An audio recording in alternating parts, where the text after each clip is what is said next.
All right, looks like we are live. Hello, everyone. Bantha Bill here, or just Bill, whatever you prefer to call me.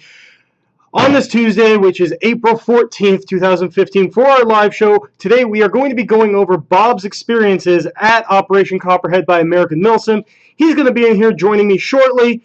He's got to take care of a few things first. But, well, before he comes in, let's go over a few promos as usual. So first thing is, if you guys haven't seen on our website, currently we have flat rate shipping, and that is going on until tomorrow at 11:59 p.m. Pacific Standard Time. So, all of you in the continental U.S., it's only going to be $4.99, and our friends in Alaska, Canada, and Hawaii, it's going to be only $8.99. So, no matter how much you buy, it's going to be that flat rate. So, you want to take advantage of that before the offer expires. Now, also, going live tonight at midnight, here's Bob. Tonight at midnight, the King Arms SVD is going to be only $99.99. That is an AEG. Bob, you actually own one of those, right? King Arms SVD? Yeah. Absolutely. I used it at Bob and Tim's Storm in the Midwest, and that was a lot of fun. Good talk. Yeah. Well, I don't know. I've never run with an SVD. So the cool thing about SVDs is that not only do you look cool, but with the King Arms SVD, they usually perform really well. They do. I just had to use a heavier BB than I was used Well, to. yeah. So, yeah. Yeah. All right. So also, for our friends on the East Coast, be sure you guys use GI Tactical for faster East Coast shipping. If you're in the surrounding Virginia area, you generally can get your package in about 1 day. So it's perfect for if you need those essentials such as BBs or maybe you need some Thunderbees or something along those lines. Log on GI Tactical for faster East Coast shipping. And on that note, don't forget, visit all of our stores. The one GI Tactical in Virginia, one in California, and of course, GI Tactical Texas, which we were at. Love that store. Love all the stores, actually. Haven't been to Virginia yet. Want to. Also, something if you guys haven't seen that's really cool that's happening, we are having a spring cleaning sale, or I like to call it the spring cleaning clearance because I like alliterations. Items are going to be up to 57% off, including one of my favorite. Damn. Yeah, up to, yeah. The normally goes for about $560. It's going to be only $400. The ANK PKM. That thing's a lot of fun to shoot. Shot it behind the building today. It was awesome. Mm-hmm. Oh, I thought you. No, I was hoping to take one of those to Copperhead this weekend, but it didn't work out at the last minute. So. Yeah, I think you might have thrown up carrying it. It's pretty heavy. Yeah, the second day it was definitely I was a little winded, but the first day it was pretty awesome. Isn't that like 4,000 feet elevation? Yeah, no kidding. So have we gone through everything already? Nope, I'm right here. Moving on. All right. So also, was it April 25th, 9 to 6 Eastern Standard Time? GI Tactical is having their anniversary sale. I believe the store's been open for a whole 2 years now and continues to serve everyone on the East Coast and the surrounding areas. So it's going to be 25% off. There's going to be map drop on select items. There's going to be vendors, raffles. For every $100 you spend, you're going to get an additional raffle ticket. Everyone that shows up gets a raffle ticket in the first 100 in line. Get a goodie bag filled with awesome stuff. You want me to keep going, or can you take over for Absolutely. We actually have a new mystery box going live. Now, it goes live this Saturday, which is April 18th at 12 p.m. Pacific Standard Time. Now, I saw this actually on my way back to work. It's called the Weapons Cache Mystery Box. I honestly thought the photo was awesome, so cheers, Kevin from Graphics Department. Yes. Oh, he also gave me this pin. It's a Scottish fold cat dressed as Scotty from Star Trek. Oh, I got Uhura. Yeah, he told me. Yeah.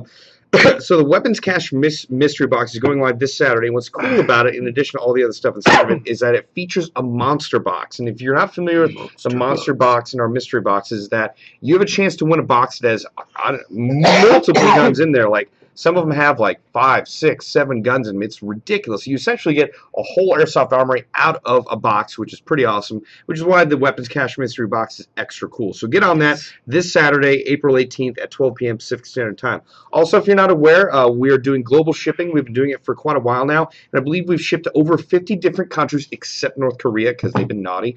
So it's really awesome because you can get quality U.S.-made products anywhere in the world, again, except North Korea. So if you are somewhere out of the continental United States and you want to get stuff from us here at Airsoft GI, click that blue global shipping button. It takes care of pretty much all of the hassles that you're going to have to deal with, like taxes, fees, any other regulatory things you need to know about.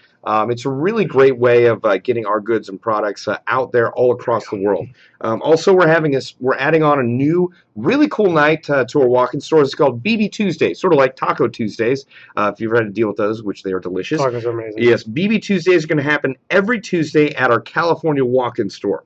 Now, also want to make sure that you check out our BB Wars campaign website, which in my opinion is so awesome. Again, thank you to Kevin from the graphics department. It basically goes over all the details and info you need to know about the wider war in the BB Wars world. Essentially to show all the different commanders and characters in the BB Wars series. And their backstory. And their backstory. Bill's very proud of his. Very proud of mine. And Daniel's. And Daniels. But you can also see the previous battles that have been fought, as well as the battle lines between the Imperial and the Rebel factions, as well as neutral territory that has not been conquered by either. And you can also see what tactical objectives and strategic objectives have been won by either side, or what are in contention for the next battles.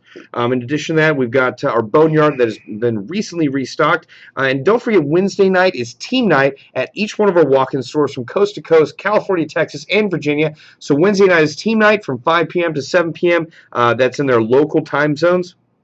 It's a great way to get to know teams in your area if you're looking for a team to join, or if you're a team that's looking for new members.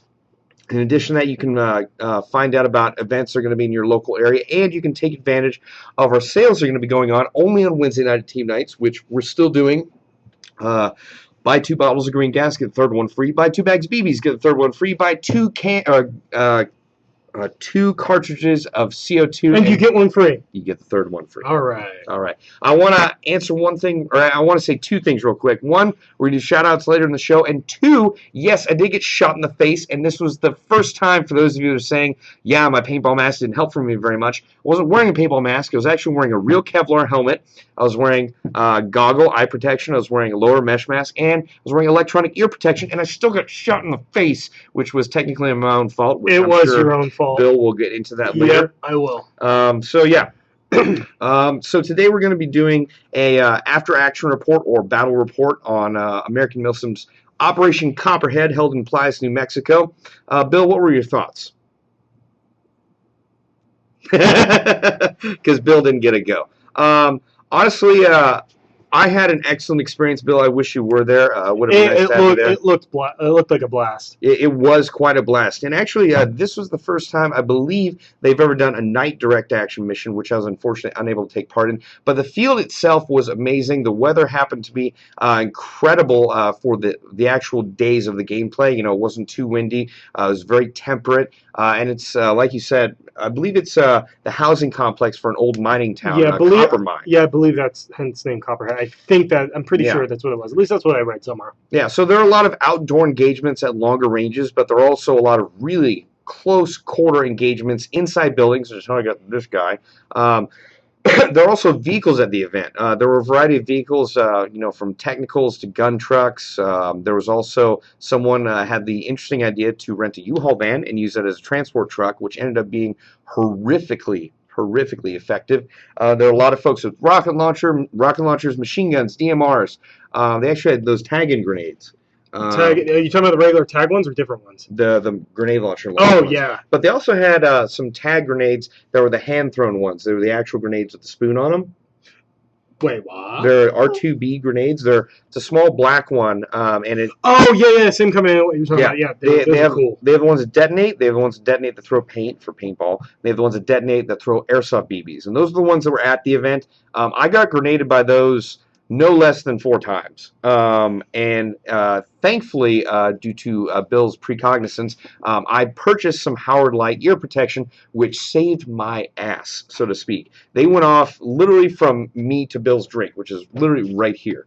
They went off at point-blank range, and they didn't seem any louder than, a thunder bee going off, and probably a little less loud because I had the electronic ear protection going on. And I honestly didn't notice how loud they were until the people who I were with, I tried talking to them. They're like, "What?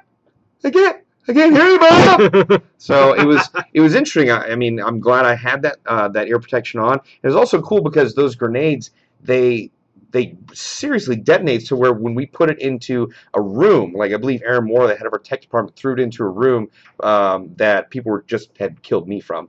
The entire room lit up yellow.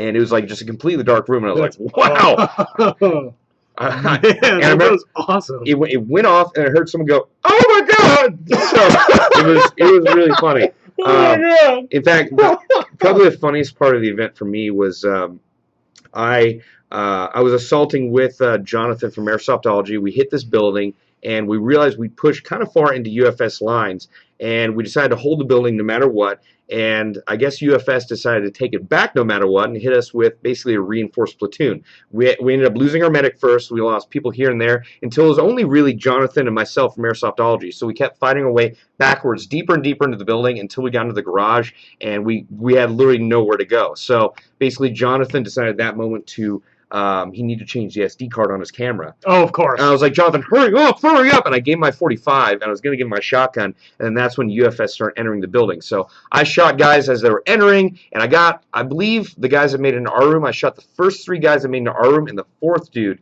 his first shot goes straight at my face, and then hits the small little spot that was not covering my nose and hit me right in the face. And I got to tell you, I mean, for those of you that play, MILSIM that just use, just eye protection and a helmet or eye protection and a hat, getting shot in the face is probably normal for you. But for a player like me who's used, essentially a paintball mask for about a decade, it was a shock getting shot in the face again at point blank range with something shooting 400 feet per second.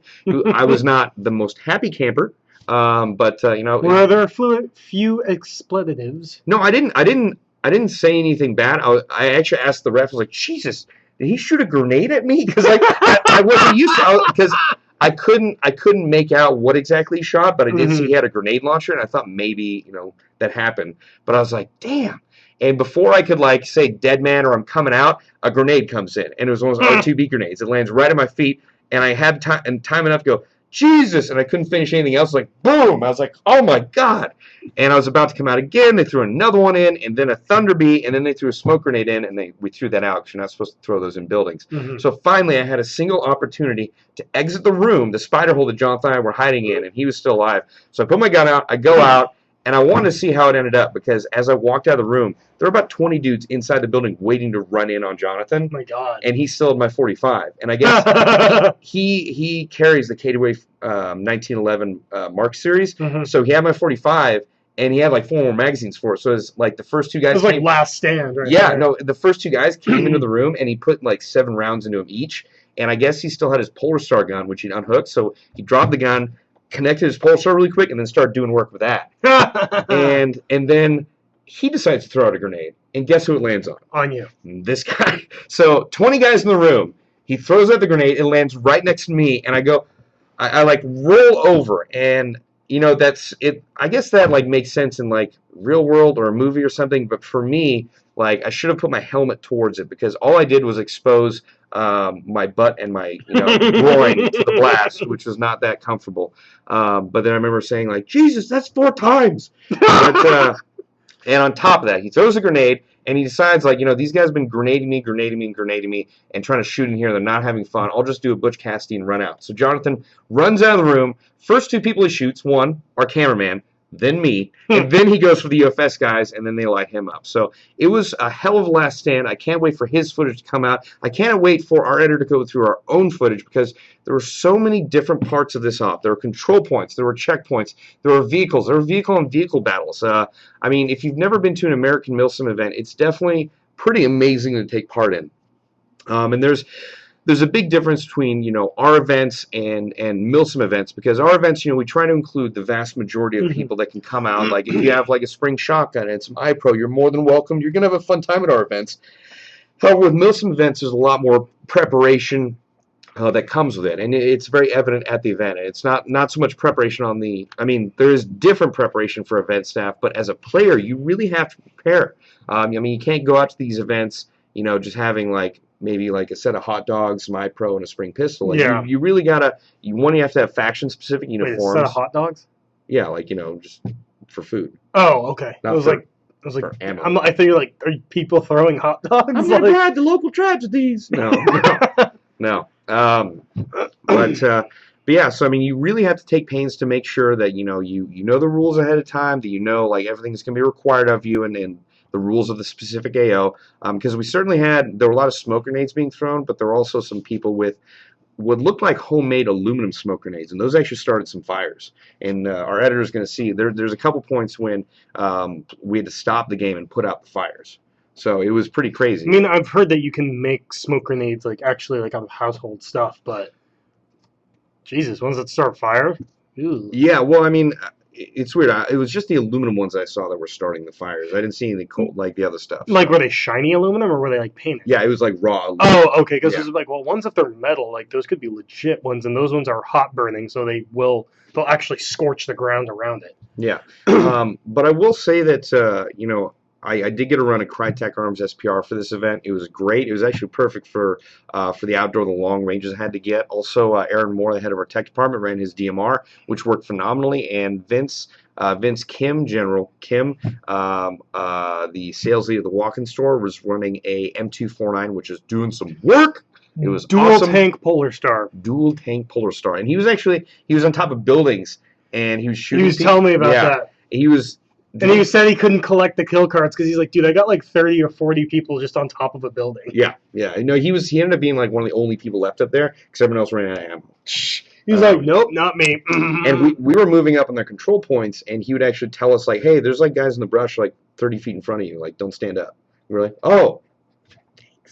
So it's really good to have that overwatch whenever you're doing movement to contact, or at least movement on an objective. Well, on to Bob's nose. I remember you saying you needed to really spend some time and mold that mask and tighten it down, right? Yes. So so the issue with how I got shot in the nose, like Bill helped me out a lot and took great pains to get my helmet set up and iPro set up for this game, because in all honesty, like I was taking a big risk in that, like I haven't run a helmet and iPro setup since Line Claw 6, which is a long time ago.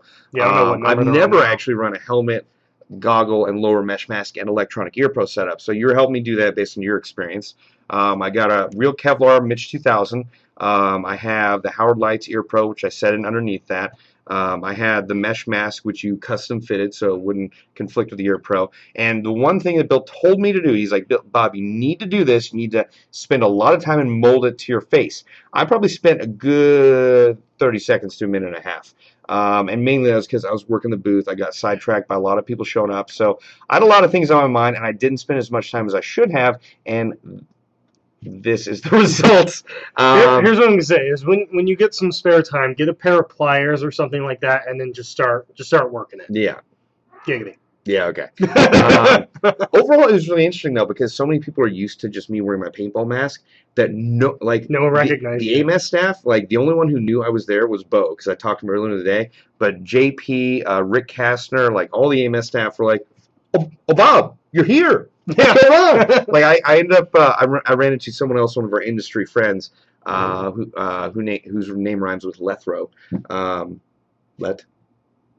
Yeah, okay. I ran into him and I was talking to him, and he was kind of being a little short with me and just kind of not really like saying anything. And then he turned around, he's like, "Oh, Bob, I didn't realize it was you." I was like, "Well, thanks. It was a good disguise. I'm pretty happy with that." Now you know. So here's the question: are you gonna run the helmet and stuff set up for BB Wars? I'm probably going to run the helmet setup if I want to be incognito on the field. Like if it's one of the events where I'm not specifically commanding, but I want to be there and see how things go, I'm probably going to run that setup. Because honestly, like the Kevlar helmet wasn't as heavy as I expected. Yeah, they're not that bad once you put it on. It's about, if you've played football, it weighs about the same as a football helmet. Yeah, well, it was really funny too, because like I asked Disposable Heroes, I was like, hey, like when I took the helmet off, like my head started bobbling, and they're like, "Oh yeah, no, well, that's what happens when you take it off. You feel like there should be extra weight there. And It's weird, and that's how it felt." Soon, Bob, if you wear that all the time, it'll just be like neck. What? Just Oh neck. yeah, no, it won't be that awesome. So yeah, for those of you asking in the chat, yes, I did get shot in. God, I keep going the wrong side. I did get shot in the nose in Operation Copperhead. It was worth it because the last stand was super righteous, and I can't wait for the footage from that to come out. But on top of that, the event itself was stunning. I mean, like, it's a lot of fun, but like I said before, it's a lot of preparation, both mental and physical, because this event was at 4,000 feet elevation. On top of that, this event, like, there were no lunch breaks. It was, straight, like, 10 a.m. till 5:30 or 6 p.m. Like that's 8 hours. So bring snacks to eat on the field. yeah, bring snacks to eat on the field, or make sure when you get off the field you eat quickly and get back on. I mean, it's a pretty big deal. So I mean, it's definitely good to do cardio ahead of time and at least like get everything squared away. Good thing I started going to the gym. Yeah, that is also good. Also, it's really important. I almost always forget until I get all my gear on to stretch. You always want to stretch before an event. It's going to save you a lot of frustration and any other cramping issues that's going to take care of, or most of it. But always remember to stretch before you get out there. So, and that's that. Are there any questions you have for me regarding the event? Because I know you haven't really been to an AMS event. I mean, actually, you've told a lot because I've been curious since I keep forgetting Broken Home is coming up relatively soon. No, wait, crap, that's next month. Holy crap! So I mean, I think I have kind of an idea of what to expect from an AMS event. I'll have to check the elevation. It's also important, like on each of these events, to read the rules as closely as possible. Because even me, like a person who like tried their best to read the rules, I read through them a few times, but there were things that I missed. And one thing in particular that I felt really stupid about is Eric from Disposable Heroes got shot, and I went up to drag him back. And I mean, when you play like some Airsoft games, all you have to do is like put your hand on a player and then get up and run with you, or you have to actually drag him, right? Yeah. Well, so like I went up to him and we're in the middle of getting shot at, and I put my hand under his rig and I just put it under there. And I was like, all right, let's go. What the hell, man, let's go. Come on. And he's like, Bob, you actually have to drag me. I was like, this is embarrassing. Because I just sat there. It's like putting like a key in a car and not starting, being like, what is going on? So he just kind of looked at me. He's like, bro, you got to drag me. It's like, oh, my bad. My bad. Yeah, and I'd say then also make sure you wear a tight belt and tuck in your shirt so you don't, if you're getting dragged, you don't just get dirt all in your butt crack. Yeah, no, that stinks. That would suck horribly. Yes. Anyway, on that note, on that bombshell, if anyone's seen Top Gear, we have some new products, well, new customs. Let's bring in the new customs, and if anyone has any questions about MILSIM events or whatnot, please feel free to put them in the chat. Here's one of them. Oh, this is cool. The light's on, by the way. Which light? Oh, someone bumped the light. I believe it would be you. Probably be me. Here's one of our customs. Let me see if I can find the name on this sheet. This is called the Airsoft GI Custom Feu de Lance. AEG Airsoft for the Lance. Huh, I tried to say it all French-like. Some cool things on this is this right here is a new PEC box that we actually just started carrying it. It's the Bravo PEC 15 or P15. They have it labeled as. Actually, has a green laser. I really like it. I have it on my LM4. It's really cool, and the green laser is actually perfect for marking where targets are. I was at Hollywood Sports Park this weekend with Daniel and some other people, and there were some points where it's like, where are they shooting? And I'm like, right where I'm pointing my laser. Like, oh, okay, cool. Another cool thing about this is that, you okay there? Oh, it's a little warm because it's on for a while. Yeah. What's really cool about this is that it also does have this, which is the Hera Arms vertical grip. Now, what I really like about this is now this isn't made in the U.S. It's made in Germany, and this is actually for firearms. Mm-hmm. And this one's brought in by ASG. Really, I know you like vertical grips, so. I do, and what's odd about this is that, like, I think it's got a cool design. I didn't expect it to be as comfortable until I got my hands on it. But unlike those MOE grips that are a little short, like every time I grab hold of them, it feels like it's too short. Like your pinky's dangling off. Yeah, like it's not as comfortable. This one's full size. I actually really like this. It's a good setup because I can do my normal hand hold which is this. But sometimes I like to do this when I'm moving really quickly. And this is actually very comfortable, whereas the Magpul MOE ones aren't as comfortable. I believe it also has storage in there for a battery. Yes, it does have storage, which is another added feature of these, which is pretty cool. So this one's going to be like more of a CQB one because it shoots about 330 to 350 FPS. That's nice. So I really like it. I'm not a big fan of tan stuff, but I actually really like this one. The base gun is an Echo 1 Platinum, yes, right? Yes, Echo 1 Platinum. Okay, so that's awesome. And it's a Daniel Defense Rail, Magpul Grip, Magpul Stock, etc., etc. Awesome. Well, let's get another custom. All right. I'm going to keep the paperwork together and be bad to confuse them. Oh, how about, this is the big bad Mamajana. Yup. This one's one of my favorites.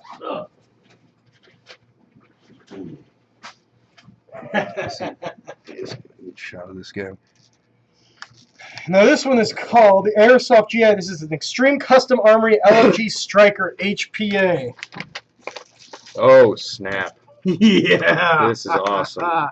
Now the cool thing is this. I believe this is the G&G replica of the. I think it's called Spectre, and this one actually can switch from Spectre The Stoner. No, the optic. Oh, okay. Talking about the optic, man. I know it's a stoner. Jeez. Stoner 63. Bro, it's a stoner. Oh, geez. One thing I like about this optic is that it switches from 4 to 1 times magnification. Yes, just with the switch. That is really nice. But this one also, it's been wired, like obviously it's HPA, and the pressure pad switch for the magazine. So, very lightweight. You felt it? You feel it? Yeah, Have you felt it? Okay.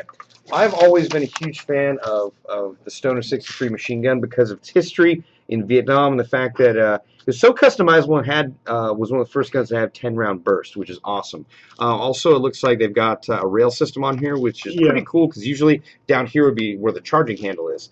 These are great guns for airsoft. I think these are. I think they're like the most lightweight of the light machine guns. Yeah, probably the most lightweight light machine gun on the airsoft market. They do look cool, and honestly, this is probably the exact scope you'd want on this gun. Yeah, so. Yeah, and it's the. If everyone's wondering, this is the base one is a GMP Stoner 63. Yeah, very solid gun, extreme custom armory. Now, some of these. Here's the thing: is some of these will be on AirsoftGI.com. The rest of them will either be at GI Tactical Texas, Virginia, or California. So these ones are for the entire nation.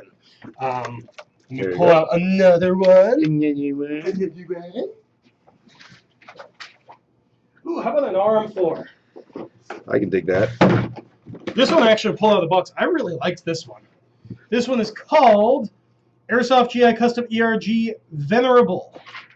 The Venerable. Venerable. Not vulnerable, it's venerable.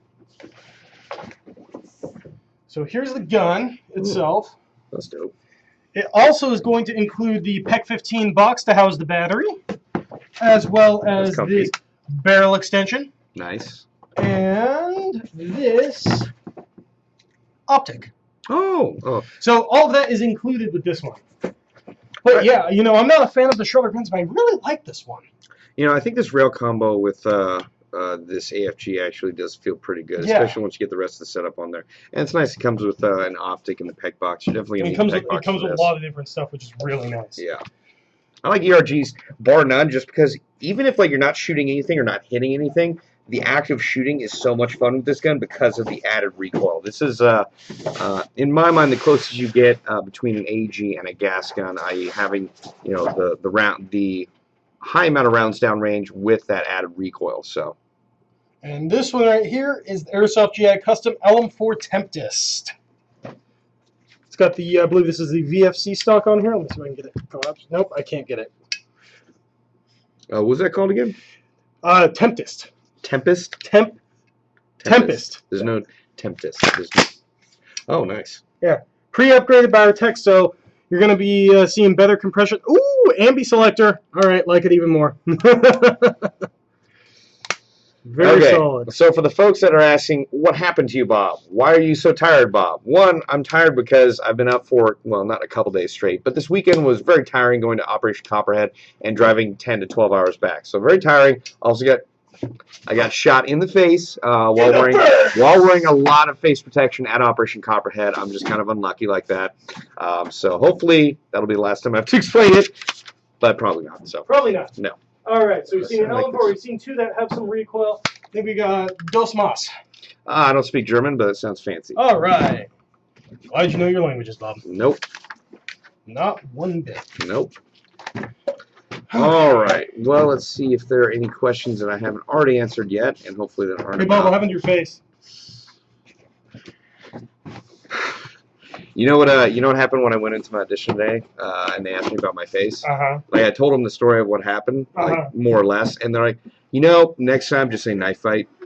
I was like, you bet, absolutely, sure. Oh man. Oh, this one's cool looking. This one is a custom M4 Hephaestus. Hephaestus. Yeah. Thank you. Yes, you were welcome. Oh, very interesting. I like the barrel actually. You know what's really cool about this is the fact that usually looks like an Imperial blaster. It does look like it. Actually does really look like an Imperial blaster. What I like about this is the fact that usually these this vertical grip and flashlight combo does weigh the front of the gun down a little bit.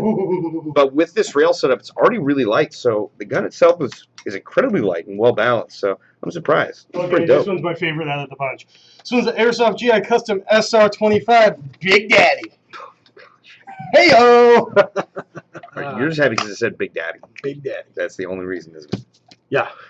More or less. Pretty much. SR25, this one I believe is based off of a classic Army Vism scope with 1 to 4 times magnification, or 1.1 to 4 times magnification. I really like it. Ooh, and it's... Oh, that's satisfying. Yeah.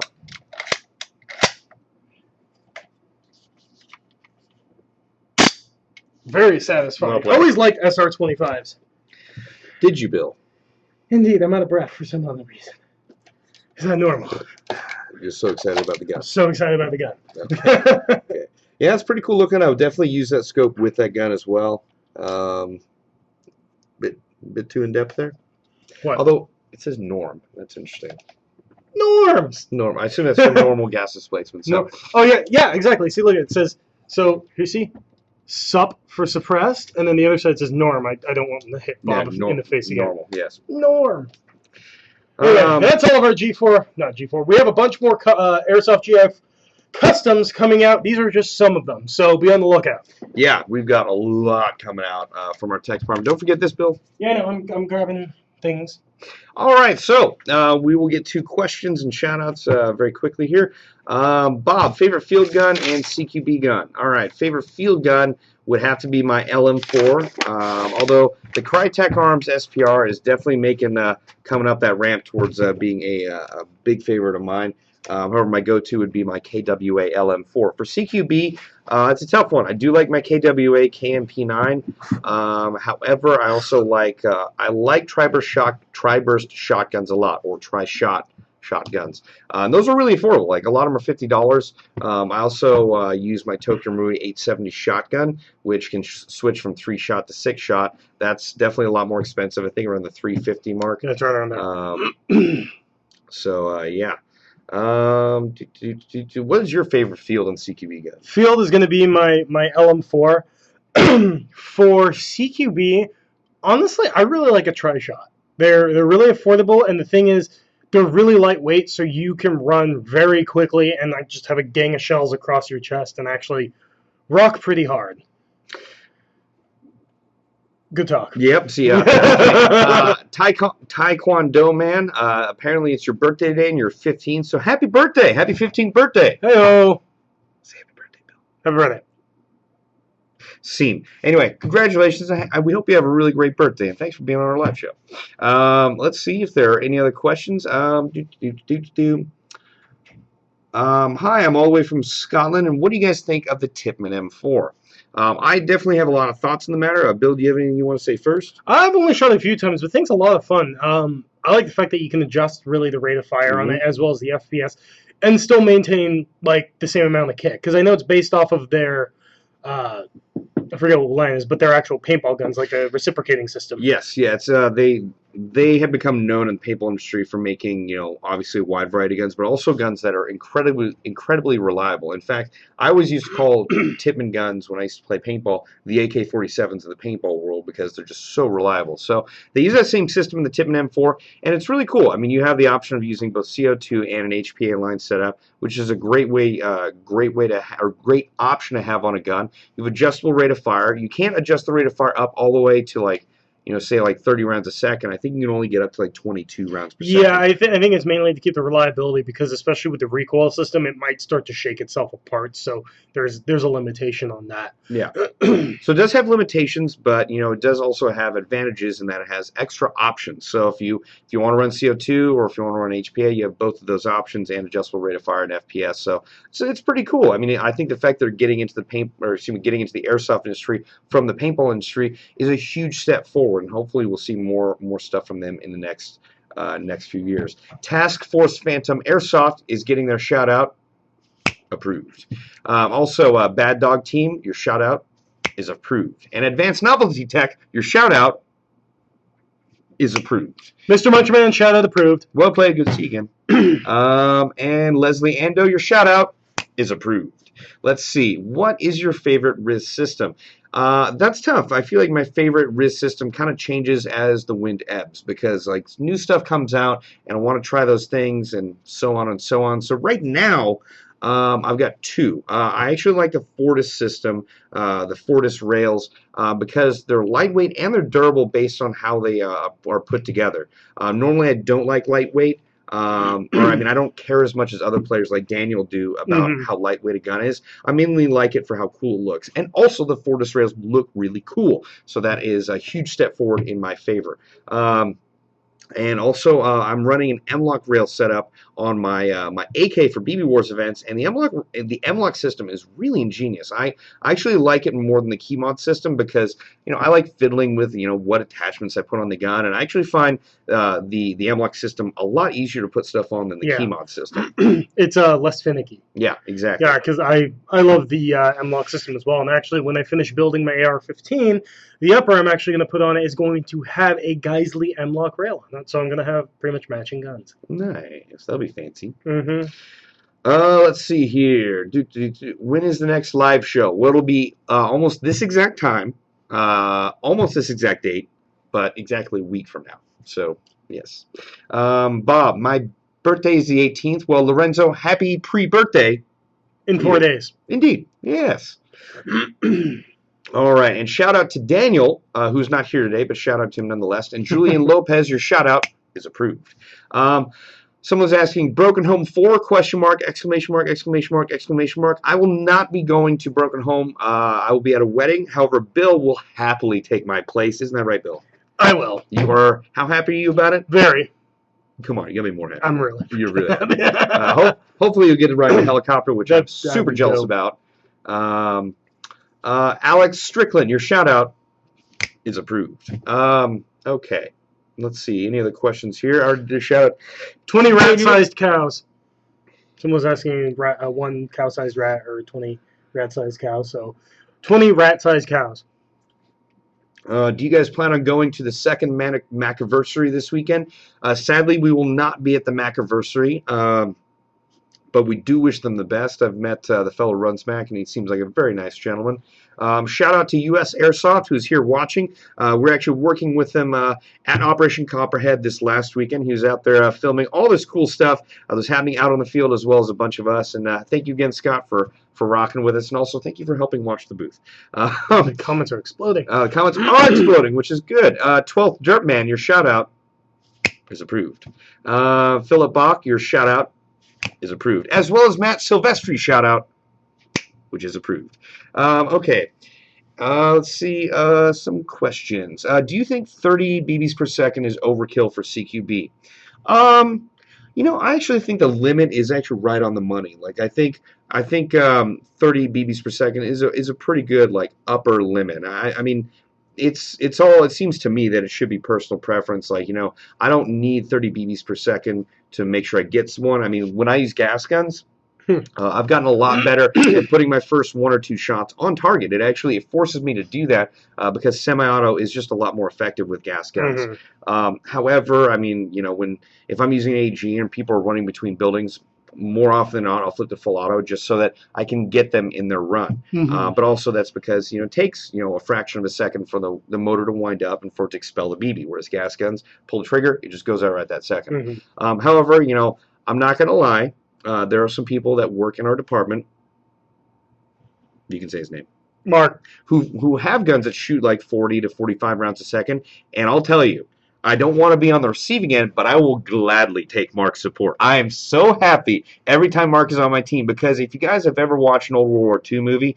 and you hear an MG42 going off, aka Hitler's buzzsaw, it fires so fast you can't hear the spacing in between the rounds. And that's what Mark's guns sound like. So he basically is just something to be absolutely feared on the battlefield. So, I think that field owners or fields that want to have a limit on BBs per second, I think that's totally their decision to do. And I think that's, the right thing to do for their fields, especially if you have a lot of younger kids. However, at ops, I would say you could probably make the limit a little bit bigger for people who are more tech inclined, like Mark. And I know you heard this, but when the video came out of him playing in Texas with that gun, he shoots it, and then the people next to him in the trenches just go, whoa! Oh my God, because it's I told him to paint the shark mouth and the eyes like an A10 Thunderbolt. So because it sounds like just a bird. yeah, it does.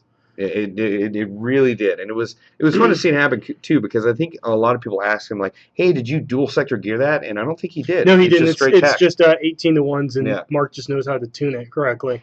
My main thing is like I don't mind the 30 rounds a second. It's more of when the people don't do bursts and they're just like Polar Star 30 rounds, 20 seconds, just holding down the trigger. It's like at that point, it's like come on. Yeah, I think that's the issue with the BBs per second. Like, I'm okay like if someone with like 30 to 35 to 40 BBs per second like just does like a tap on it, Like, because burp, burp, you're gonna be able to burp, get burp, someone. Yeah, you're gonna be able to get someone crossing with just that tap. But it's like when you hold on to it for like 3 or 4 seconds, like, okay, dude, like, come on, don't be a dick. That's actually the one thing I really like about AMS is that if you're a rifleman role, you can only shoot semi-auto. The only people allowed full auto are people with light machine guns. And that completely changes the dynamic of it. It made, like, Vince, when he was running his M249 this weekend, and Gene and I were running, just main rifles or primary rifles, it made his gun so much more valuable. And in fact, one specific instance from the game this weekend, Gene and I were switching off shooting at these UFS guys that were trying to probe our location. So we would shoot at them, and they would only see Gene and I. And so they saw us, and they're like, all right, let's run up on them in squad strength, and then we'll just roll right over them. So they run up on what they expect is just one or two dudes, and they don't see Vince in a covered position waiting for them to do that, and he just wastes all of them. This actually happened 3 different times where Vince would waste half to a full squad, and then finally the fourth time they tried to do it, we wasted more of them, and they actually ran away. Like they were like, nope. All right, let's fall back. They literally like got up, turned around, and ran full speed away. So it was pretty awesome. Well, and then it actually makes the light machine gun role like useful because like thing is when everyone else can do full auto, it's like, well, what's the point of running my M249? Like I have a 190 round mid cap. Like what? There's not that much of a difference. But as soon as it's like only they can go full auto, suppressing fire takes on a whole new role. Because only really them can sit there and be like burp, burp, burp, burp, burp, burp, burp, and like keep people's heads down. So I really like it. No, I agree. I mean, like I said, like changes dynamic, makes that person so much more important, and makes it a lot more fun for the person, especially using the saw. Yeah, because they could just sit there. Yeah, well, that's definitely what Vince did a lot of time. He's like, yeah, get some. There were a couple points though where I had to go off the field to get some more water and ammo, and I called Vince a couple times, like requesting a selfie. He's like, Bob, I don't have time for it. I'm in the crap. And he like you can hear shooting in the background. And he's like, I'm busy. I was like, you're not busy enough to give me a selfie. I need a selfie. And then I finally called him like 2 or 3 more times. He's like, God damn it, Bob, we'll get you a selfie. And like a second later, he texts back, and I have the photo. I think I texted it to Daniel. I'll show it to you after the show. But it's always fun making tactical. Is it the one where he's like this, like looking angry with the gun, like? Yeah, that's it. Yeah, that's it. Yeah. So probably because he's like, whoa, get this damn selfie out of the way. Yeah. Well, he kept promising it and not delivering. So, all right, let's see if there are a couple other questions. Philip Bach, what happened to your nose, Bob? I got shot in the face while wearing full head protection, just this little groove that was missing or that the person was able to shoot through at American MILSIM Operation Copperhead. So, stuff happens to the best of us. So, let's see. My birthday's tomorrow. Shout out. Blam Adam, your shout out is approved. That's a pretty cool name, by the way. Let's see. Someone. It's my birthday and my cat died. Matt Manberger. I am really sorry to hear that. Your shout out is sincerely approved, and I am very sorry for your loss. I have a cat as well, so I can very much understand. I'm a cat person. What's that? I'm a cat person. Fair play. Yep. Fair play. What are your guys' opinions on 1911s? Love them. Yeah, I'm a big fan of the 1911 platform as well. I think it feels badass in my hands. It's also very comfortable. I would actually like to take a note to push the KWA 1911. Is it 1911A1? 1911A1. That's you're talking about the old school World War II. Yeah, that one. They recently came out with it, and I hadn't thought to use it until Bill mentioned how much more comfortable it was in his hands because it doesn't have the straight vertical pistol grip. The curve in the bottom. Yeah, and it's. Bill, you're right. I mean, it was very comfortable, and I actually kind of like it a little bit more than the Mark series. I don't know why modern ones they did away with that. Like a lot of them, it's a straight. It's the little slight curve. Maybe people don't have manly hands. I got nothing. I don't know. Thank you, Iron Dog. I really appreciate that. And City Gaming, your shout out is approved. Let's see. Raged Gaming. Got my sister an Airsoft and she loved it. What are your views on female players? My views are that, there aren't enough of them. They're very rare. However, there are a lot of great female players in the industry. Let's see, P90 girl out of Atlanta, Aaliyah Marcello, is probably the one that typifies how female players should be. I mean, she's an incredibly good sportswoman. She's really great with younger players in the field. And just very welcoming. And I honestly our sport is vastly the majority made up of guys, boys, men, older adults who are Boys to male. men. Oh, stop it. So yeah, I mean, I think it's always better we can, grow the community, which includes bringing, female airsofters in. I think that'd be great. My sister used to play. Yeah, actually mine too. Yeah, my brother. It would always be my brother-in-law, my sister, and I, and we'd run out and we'd be like a little squad. It actually worked out really well. Sometimes my sister would be more aggressive than both of us. We're like, Jesus, Mallory. I had my sister drag my fat butt down the hallway. Like, I got shot by a little kid at Tac City, and she grabbed my play carrier, dragged me back down the hallway while shooting my AK to cover my ass. And I remember thinking, like, Marie, like, you don't work out. You're skinny as beans. Like, how did you do that? She's like, I don't know. Because you're wearing a lot of stupid stuff. So yeah, I would highly suggest getting out, your sister, your mom, your cousin, anyone you can, just to, grow the sport. I think it's always great. Jacob Sharp, your shout-out is approved. All right, we're getting to the end of the show, so we'll get maybe one or two more questions. Is it good to invest in Airsoft? Yes. Honestly, especially if you're a gamer, I mean, that's one of the things that got me first into paintball, then into Airsoft, is that I wanted to feel that rush that I felt in some of my video games. I wanted to, take that step away from video games and movies and feel it in real life. So I think it's absolutely great to invest in Airsoft. And, I did the same thing, except I skipped the paintball step and just went straight for Airsoft. Yes. I saw the price of paintballs. Nope. And just to answer this again, because I keep seeing questions, yes, this is from getting shot in the face at Operation Copperhead, American MILSIM's Operation So you can Copperhead. say it was a knife fight. It was not a knife fight. I got shot in the face. So yes, Sean McNamee, please forgive me if I screw up your name. Your shout out is approved. All right, let's see. Is there anything else that we can answer? Any question? Ooh, Echo 1 Platinum M4 or KWA CQR. Ooh. That is a tough one. I would suggest if you're going straight for CQB, CQR might be in your best interest. It's probably going to be more affordable, and it's designed solely for CQB. However, with the Echo 1 Platinum M4, if you want to upgrade it to a wide variety of options, if you can take that just about anywhere. Yeah. As far as upgrade speaking, tech wise and whatnot. What are your opinions? I was gonna I'd say CQR is gonna be perfect for just right out of the box wanting to go. If you want a tech later on down the road, or you want to adapt it, like you have CQB, but then you're like, I want to go field, I'm gonna say that the Echo 1 Platinum is gonna be the better route. All right. Well, we've actually gone a little bit over time, but I want to thank you guys for coming out and joining us for a live show, and thank you for many of the comments on the getting shot in the face thing. But hopefully you guys will join us for our next live show, which will be next week, which will be April 21st, and it'll start at 4:30 p.m. Pacific Standard Time. Yeah. All right. Well, guys, thank you for joining us. I'm Bob the X-Man Hildebrand. This is Bantha Bill. Well played, and thank you again for joining us, and we'll see you next time. Bye-bye, guys. See you guys next time. Bye.